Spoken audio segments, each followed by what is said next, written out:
You know what it is. Welcome back to episode 2 of the Get Down with Forever Asia J. I'm Paulo 13. I'm Frantic. And I'm Asia. And y'all are lovely. But I don't know. Like sometimes I feel like some of them that you watch are kind of scripted, and that's what like kind of turns me off from it. But the genuine ones are really funny. That's one of the hard things I get also is a lot of things aren't genuine. They are scripted, right? Which makes them way less entertaining. Exactly. You know? And I don't know, it's fun to watch people's real reactions to shit. It's just like, wow, like it happened in the world. Because that's like every kind of fragment of like life is just kind of constructed in those moments. So you can kind of like recreate that. Yeah, I like, get that. Yeah.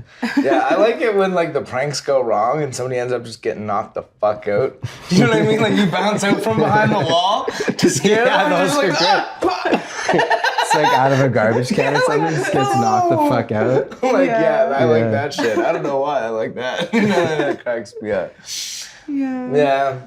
Yeah. So which videos do you think, or have you noticed, get the most reactions or the most views? Is it the vlogs? Is it the challenges, reviews? Or is it kind of spread around? No, I noticed that some do gain more traction than others. Like the challenges, I would say would be first. The story times would be second, and then the blogs would be third in that order.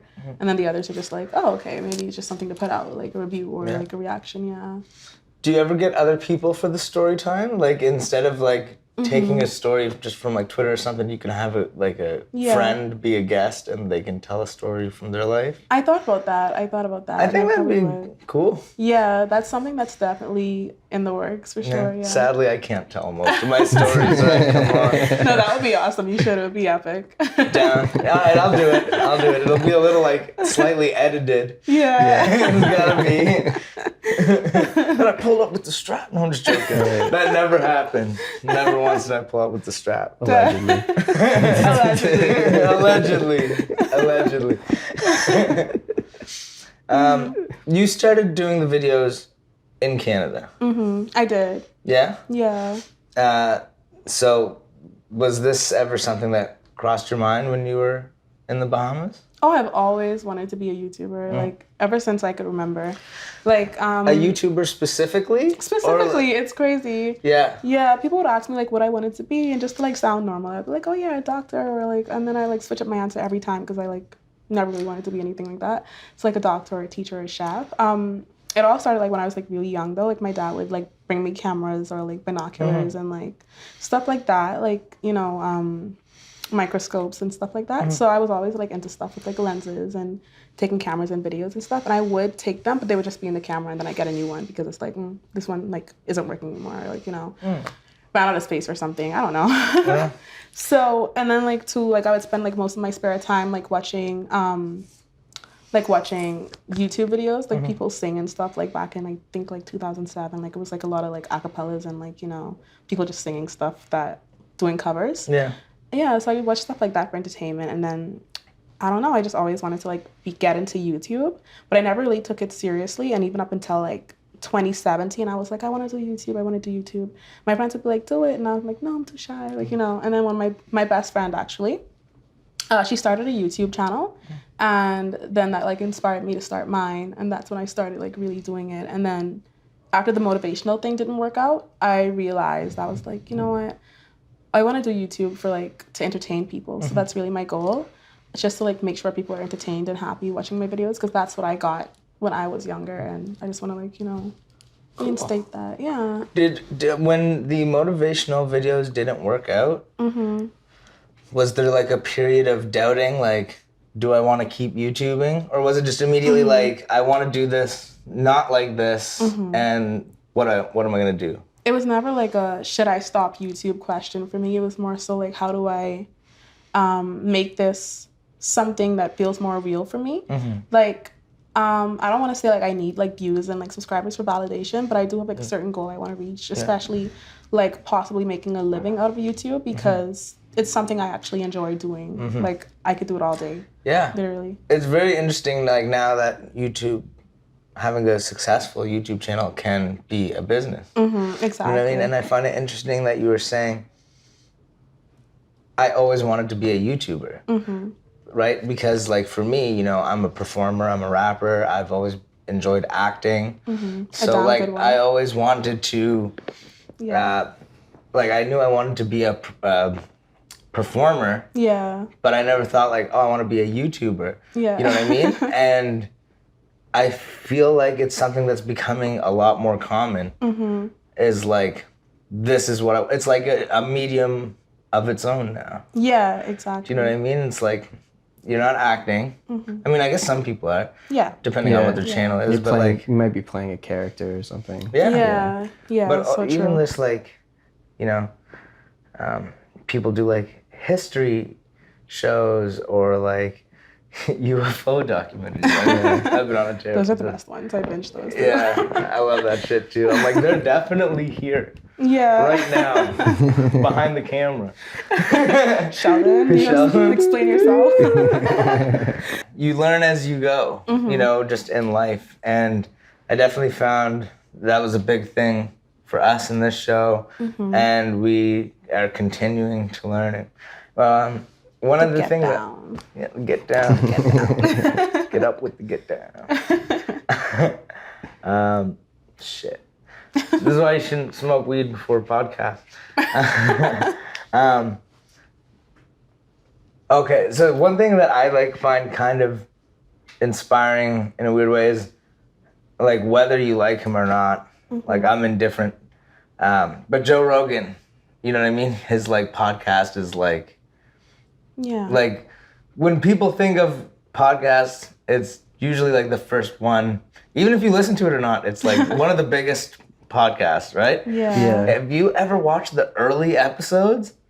They do not look like they do now. I haven't seen the earlier ones. They're like the cameras are not HD. Like they're not very. It's grainy. Really? Like the studio they're doing it in looks like way shoddier. Yeah. You know what I mean? And it's like they're still talking for 4 fucking hours. Just keep fucking talking. Yeah, that's when the passion's there. Like you literally grow as you go.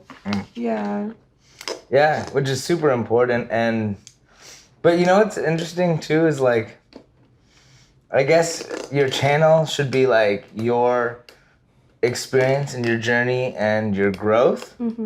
But what's interesting is sometimes as you change, you gain new fans, but might lose old ones. That's true. That's true. And it's like, you know, for example, like, you know, You're when I doing started... the cup thing again. I'm such a fidgety person. I think I'm just We all need like fidget spinners. I'm an anxious mess sometimes, you know. Start juggling. Yeah. No chains. I can't play with my cup. Lock it up.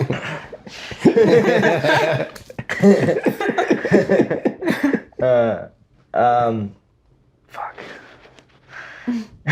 You were saying that like as you grow, gain subscribers but like lose old ones. Yeah. So like, you know, me doing music, like I had like developed a reputation of kind of like a wild person, like a party boy. Yeah. Do you know what I mean? And I was at the time. You know what I mean? That was who I was. I wasn't bullshitting. The best life. Yeah. Now I'm a little like, you know, I'm tired. I'm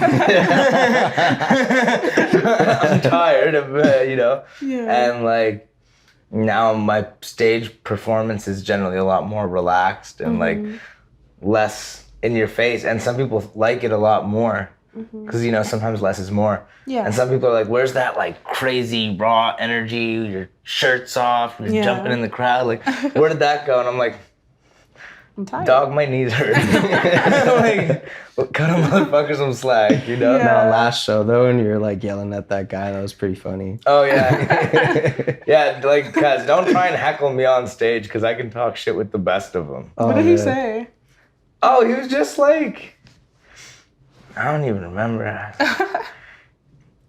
He was just like over-exaggeratedly like cheering, if that makes sense. But he like, would wait for no one else to be cheering and just do it himself. Oh, yeah, okay, and I was okay, like, one of those. was. Yeah. I was like, bro, you need to shut the fuck up, or I'm gonna come down there and beat your ass with this microphone. Yeah. And you sat down the whole time. You had like a grumpy old man vibe going on. Yeah. You're just like, It's getting there. I feel old. Good. Yeah. Yeah, no, it's funny because sometimes shit gets like difficult. Like you get tired of certain things, or I don't know, your direction changes a little bit, you know? I know what you mean, yeah. Like, do you ever get tired of do you ever get tired of doing challenges and stuff? Challenges, I do, yeah. Like Yeah. sometimes I'm just like I want to like start doing like more, I don't know, like more vlogs maybe, because they're easier to make for me. But then I'm like, I don't know, like if my subscribers enjoy the challenges, then I'll keep doing them. It's just, I don't know, like sometimes I feel like, what if I like get tired of YouTube and like, you know, what if I outgrow it? Like sometimes I think about that. But no, other than that, the challenges are the only thing I get like tired of. Yeah. Well, the thing is, I can't really see you getting tired of it.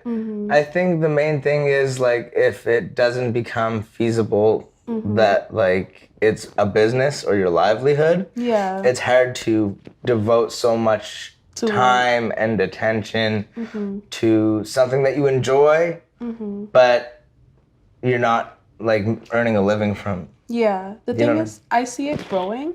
But what I think about like is what if I get tired of like the challenges and like the blogs or like anything really, anything that I do, like the subscribers that I'll lose, I just think about it, like it just like, you know, makes me like nervous. Yeah. I know I'll get new ones like you said, but then like lose old ones, but then it's just like, I don't know, I don't want to like let them down. We made it through the first 2 episodes, but we still got 1 more to come. So if you're enjoying this content, which I know you are or should be, then tune in next week for part 3 of our interview with Asia. Exactly. And if you don't like our content, I'm sure you'll like her content. So check out Forever Asia J on YouTube. Thanks again for watching.